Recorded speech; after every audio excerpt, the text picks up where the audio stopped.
Mystified Sci. Yeah. Do you guys? We're open to other names as well. Like Yeah, we just can't use demystifying science. It's been stripped from us. It has been. And let's talk about this. So you guys got a whole bunch of really great. I watched the most recent one too with these two economics guys that should have won the Nobel Prize for economics, but they give it to the 1%, the people who defend the 1% instead. That was epic. Yeah, those guys are badass. Yeah, those dudes are absolutely incredible, man. And you know what? Like if we ever like do create free energy or anti-gravity and the you know, Sweden calls me in the middle of the night to tell me I won that prize, I'm going to tell them to shove it up Henry Kissinger's ass. Did he win one as well, or is that just do you just not like Kissinger? Oh yeah, well he won as well. He won the Nobel Peace Prize. So like basically, yeah, if he can win the Nobel Peace Prize, and these 1%er economists are winning these prizes, like yeah, I'm all set with that with that prize and whatever it means. It doesn't mean anything to me. I mean, what's really cool about Mike Hudson is he's gone back into like deep ancient history and looked at the successful economies and looked at what people did in order to not, you know, drive their populations into privation and strip. Yeah, it's just crazy what's going on right now. But these guys nailed it. They hit it so hard. They hit the nail on the head, like with that explanation, man. They explained so many of these terms, like I don't even know. I have to write them all down in vocabulary. It sounds like something you should teach to every high school student in America and have them like write these vocabulary terms down and take a test. I think like most people just don't understand how much unearned income contributes to the main market, this GDP business that everybody talks about. The economy is doing great. The GDP is up, but it's like, it's really just this financial sector siphoning off all the wealth from the normal people. And they count that as growth economically, but it's really driving us into privation. Like it's really, really hurting, but you can't see that in this marker. And so and it's a really Weasley tactic. Bidenomics. Yeah, it's old. This is old, way older than I know it's older than that. Babylonian almost. Oh no. But that was great. When did you guys switch over? Because I remember I did an interview with you a long time ago and you were using the Muppets. Right? Okay, I was thinking that. I was like, her voice sounds so much like her. It must be. Yes. Yes. It was too hard to make, like we couldn't make eye contact with people. It was really hard to connect. And we were not puppeteers. I think that was we had homemade puppets. And I thought you guys did great. I really it also hurt. I remember we talked to you, didn't we? Like we had like a whole thing. You like showed us around your lab and all the like alchemical stuff you were trying to do with silver. Yes, ma'am. Very true. Yeah, I was with you. I do recall. It was good. Good to see you guys again, and looking very professional, by the way. I wish I had a tie. More human, at least. Yes. It was when was that? Alien scientists that were alien puppets, correct? A few years. Yeah, I think there's still a few videos on this. This is a brand new channel, actually. Well, not brand new, but new since then. I think we have a couple of those puppeting videos at the beginning of this channel. Mickey and Quinn. That was it. It is. It is. Yeah. Okay. Well, that's why you got to have content. What happened to the old channel? You didn't have the continuity. You just got to keep one channel and just got to plug away at it and keep away at it. You know what? I took a huge break in like 2014 and I didn't do any videos for like a while. And that was like the time of massive growth for YouTube. And I'm like, man, I'd be like one of the huge channels now if I like didn't go away for those key years. And I just stuck with it. But you came back once they were shadow banned or shadow banning. And they like really abridged access to a lot of topics. And I was looking through your videos and I was like, man, I wonder if you made those videos today. I bet that YouTube just wouldn't feed them to anyone. Yeah. They don't. Like a lot of them are hard to find. You won't find them in the searches. Like you can search the exact name and all the titles and it will still be on like you'll have to go to page 100 to find it. It shows like they really messed with the algorithm and stuff and broken a lot of the smaller channels and whatnot. But this is yeah, this is just a treasure trove of great great guests and stuff. And I do like the more professional podcast, although that was fun with the aliens. It's definitely yeah, easier to connect with you guys as humans.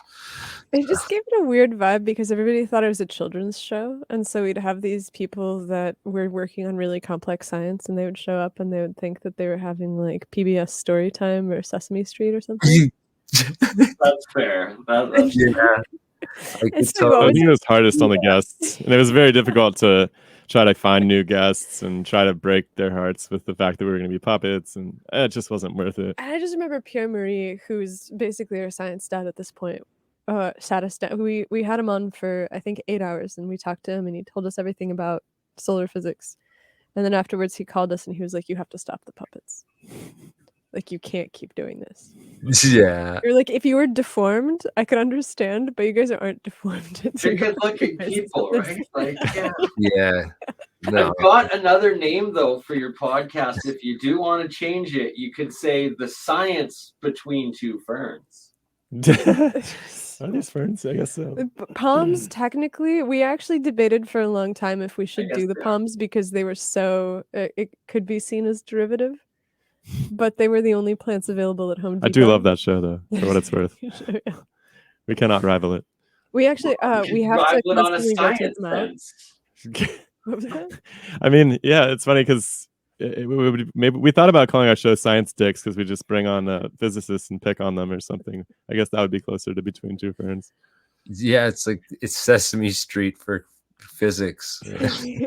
But aggressive. Yes, aggressive Sesame Street physics. Well, Salvatore wants to start what we dubbed mixed mental arts, MMA physics, right? Yep. So that would be a good podcast as well. Since I showed you guys around my lab before, I want to just give you a little bit of alchemical discoveries I've since made with my monoatomic gold that's white. When I put it out in the sun, it now turned purple. And I found also that while making monoatomic gold with a pure 24 karat gold anode, pure 24 karat cathode, that it'll make the white monoatomic during the day when the sun is out, but as soon as the sun set, it starts putting black goo out instead of the white monoatomic. And the ancient alchemists tied gold to the sun, so it's like here seems to be this physical attribute with it. And then last time I think I mentioned with the monoatomic silver, it seems that the production rate of it from pure silver cathode, pure silver anode, the amount of monoatomics being produced was tied to the moon cycle. When the moon's waxing and waning, it barely makes any. When the moon is full moon, it makes a bunch. And the couple times I've had it during a super moon, it literally filled the bucket full of this monoatomic stuff. And I went so far as last year with Jeremy on his Alien Scientist channel during the eclipse, we did some experiments, and I set up the monoatomic silver where before the eclipse, it was making a whole bunch, and then as the eclipse happened, it stopped making any live on your channel, and then it continued once the eclipse was over. So very, very fascinating, these energies and what the ancients tied to it. Yeah, I know gold's a good monatomic gold's a good absorber in the IR. They have to use it to make black bodies if they want to do IR spectrum black bodies. So I wonder if it's something up there in the upper wavelengths that you're seeing in that reaction. Could it be UV? No, that's low, right? That's low wavelength or tiny wavelength. I'm talking about big long ones. Sure, but like UV would give you a lot of energy because so monatomic substances are like fully dispersed in solution, so you have to break them off the lattice. I was just talking about Pierre was literally just texting me yesterday about how he was like, there's something really interesting here with gold, like in terms of he thinks that it has to do with the protons in the black body contributing to the black body spectrum because you're making these heavy elements are necessary in order to cover the full bases of the black body spectrum in the upper wavelengths, essentially. I don't know. It's beyond my pay grade, but it's something to consider. But like if you're seeing differences in the way that the moon's beyond, I have no freaking idea how that's involved. But the moon bounces sunlight. It does. Wouldn't you expect there to be, and the strongest component of sunlight is UV, isn't it? Or is that not right? I don't think so. No, I'd imagine it's yeah, I would imagine it's less. Really? Right, so demystifying size, I had to bring it up because this is straight mystery, and then you bring in the fact that like there's the woman's menstrual cycle tied to the moon. You have any doctor, ER person will tell you that lunatics come out on a full moon, and that there seems to be these some sort of bigger power energies coming from the celestial bodies somehow. Well, that's definitely got to be linked. I mean, there's cycles that are happening that are pushing and pulling people around. I wouldn't be surprised, right? Because it's like you're affected electromagnetically and gravitationally by the planets. You know, like one of the smartest physicists I've talked to believes in astrology, and I'm like, how does this make any sense? And but if you think about maybe if like the alignment of the planets could kind of cause certain kind of cycles and stuff with Right. Well, from physics point of view, they are the largest masses in our physical realm acting on each other with their gravity and the EM fields that, if it's tied to bioenergy somehow, that it would make sense, I guess. Does the I mean, Earth's the problem magnetic is that like fields- something even like Jupiter, like by far the most massive body in the solar system, like more massive than all the rest of them put together, other than the sun. But you got to think gravity falls off with an inverse square. So the effect, like if you were standing on the surface, well, the Jupiter doesn't really have a surface, but you're standing on the surface of it, it'd be like crushing gravity.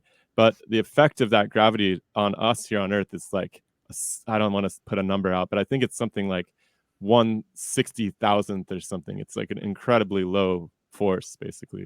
Question about that. What about the moons of Jupiter? If you're standing on a moon of Jupiter, how much does the gravity of Jupiter affect you from the moon? That's a good question. I mean, they're still spherical, right? Like they're not being like totally elongated by it, so it can't be too. Wouldn't you be in free fall though? Because technically the moon's falling, so I don't know. But it's gonna have, but it also, like imagine if you had oceans on the moon, would they have tides? And would those tides be even more like strong? Because I mean, they're affected by Earth, the gravity. It's way bigger. Well, is Io Saturn or Jupiter? Yeah, I was gonna say Io's kind of. I think that's what Io is all about, right? Because it's got all this magma that's getting squished out of it by the tides, right? Exactly. Yeah. Crazy volcanoes, and like I think it's volcanoes are like amplifying the magnetic field. There's like this entirely wild system of feedback going on. If we Io is very alive. Academia to apply some real quantum physics to this horoscope astrology business, we'll have Schrodinger's horoscope, man. Yes. I'm trying to figure out if there's any effect of the lunar cycle or the solar cycle on the Schumann resonance or on the Earth's magnetic field, because those are probably the only two ways that I can imagine there being something that's transduced. Because I know that we had this lady on the show who was talking about quantum biology, and she was talking about this guy who builds really good Faraday cages, and he has a lab in France, and he's discovered that if you put tadpoles inside of a Faraday cage that cancels the Earth's magnetic field, they develop weirdly. They're mutated. So you have to have the proper magnetic field in order for the embryos to be able to actually move into the right position and to actually form the tadpoles without their heads and stuff being in the wrong place. And so if that kind of a small absence or presence is necessary, then you can imagine that a small variation in just ambient conditions would generate. I can imagine all the stars. I can imagine all the planets affect the sun in some way too. Not good on the Wi-Fi front. All right. No, he was asking like if that's the case, how's Wi-Fi affecting us? And I was like, not good. Yeah. What were you trying to say then? I was just saying that I could imagine the resonance of the planets, like the alignment of the planets affecting the sun, in particular its magnetic field, and so the solar wind, and so all the downstream effects of that on our own lives here. I don't know. I'm always looking for this. It's funny because like I teach this basic intro astronomy class at the university, and the textbook uses astrology as this like demon of anti-science, and it's really interesting to go through that with people because a lot of people believe in, more people I would say believe in astrology than believe in science. It's like a really popular thing, especially throughout history. But But it's like I've experienced this where I can like pick up these random astrology books that were written like 50 years before I was born, and it's like you flip to like your exact date and stuff and like the whole alignment. It's like, how the heck is this thing defining me? And then it's like it becomes pretty hard to not believe in it in some way when the majority of the time they seem accurate. I guess like one of the other punching bags is that the astrology calendars were set up 2,000 years ago or 3,000, 4,000 years ago. And so the stars are actually, like the pole star, for instance, has moved a little bit. So all the stars are like not quite right, just due to the precession of the Earth. And so you're not really in the astrological sign that your chart says that you're in the wrong house. Yeah, something like that. Well, they're written to be sufficiently generic that they apply, right? It's like this is how mediums. Jeremy, what is the thing that you're showing? Oh, I don't know. It's I found a Schumann resonance generator on eBay. This looks like that's what the Schumann antenna looks like. That's the geometry of it. And then you see some of these ancient drawings that literally look like they have these Schumann generators on them. It's crazy. And then they're built into floors, the mosaics of floors in lots of cathedrals as well. Oh man, when you were talking about the gold, I was thinking about the cap on the Egyptian pyramids too. We had this dude that he presented this really out there theory, and it sounded like almost too out there for us to even entertain, but it turned out to be really compelling that there was this industrial chemistry going on inside of the pyramid, that the structure of the chambers was basically more appropriate to industrial chemical manufacture than anything else. And they were basically doing the Haber-Bosch process of making ammonium fertilizer and all of the downstream chemicals that result. And he goes through it, and he's like, they've literally never found a body inside the Great Pyramid. He's like, that's not a sarcophagus, that's a vat for chemicals. But it's like, it was such a compelling presentation, actually. That's one of the podcasts. I don't know what number it is, but you guys should check it out. What was his name? Jeremy? Yeah, we should look it up. It was really funny because Shiloh booked this, and he tells me as we're going into it, he's like, hey, we have this guy who's studying the pyramids and about how they were producing massive quantities of industrial chemicals in the pyramids. And I was like, are you fucking kidding me? Like, I'm like, this is interesting because then, like, I remember I read one of the books I read a long time ago is Christopher Dunn, the Giza power plant, and we have him coming like next week. Oh, I just remember this guy's channel. It's called Land of Chem. Check it out on YouTube. Yeah, Land of Chem. Yeah, he wouldn't do my podcast. I don't know what's going on with that. Christopher Dunn? He went on Danny Jones recently, and so yeah, he had this whole theory in his book that there's the Queen's chamber was like they took like grape juice and something else, and it turned into hydrogen gas, and that the hydrogen gas would rise up into the King's chamber, and that the King's chamber had this resonance hall of the Helmholtz resonators inside the Grand Gallery right here. That would create these microwaves or sound waves that would vibrate inside a resonance chamber inside the King's tomb, and that this resonance of the hydrogen gas inside that chamber was somehow a fusion reactor. But then I don't know how they get the power out or where it went from there. The missing arc that fits perfectly into the box in the King's chamber. And I've been talking about this, that Egypt, because originally it was Chem, the land of Chem. They renamed it, and it's like Egypt. They've been gypped out of the energy. It was stolen by Akhenaten or Moses when he took the ark from it, which fit in and was the giant capacitor box. And John Hutchinson has made the replication of it in Japan. I think it was like 10, 20 years ago. And like they were getting mad power out of this ark that they replicated.